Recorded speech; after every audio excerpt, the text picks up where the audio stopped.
Thomas Sankara et la révolution d'août 1983 dans le cadre du projet de construction des infrastructures du mémorial éponyme du père de la révolution. Le département en charge de la culture et du tourisme conduit des missions d'information et de sensibilisation sur le projet. L'activité entre dans le cadre de la phase de collecte du dit projet. Le point sur l'étape de la région de la boucle du Moun avec Naba Ida Dabiré, Claude Ouedraogo et Pauline Bikaba.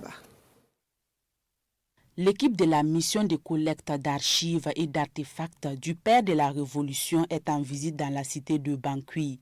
De la cité du 4 août, en passant par la villa où a séjourné le capitaine Sankara, l'équipe explique le bien fondé du projet du mémorial Thomas Sankara. Toute personne ressource, toute structure ayant à sa disposition des archives. Les archives sont les documents physiques, les documents papier ou numériques, c'est-à-dire les vidéos, par exemple les reportages, les discours de Thomas Sankara ou de la période, n'est-ce pas, de la Révolution, pour prendre contact avec le mémorial.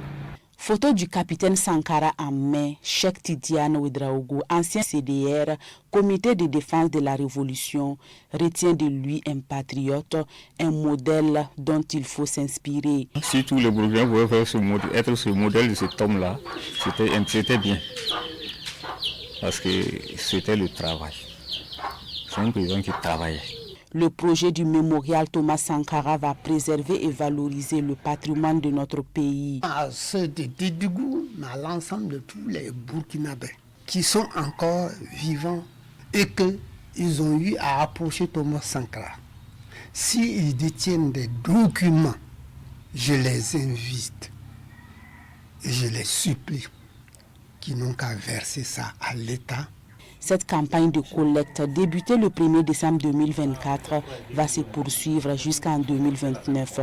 Les archives et les artefacts collectés peuvent être transmis au gouvernorat, aux directions régionales de la culture et aux missions diplomatiques.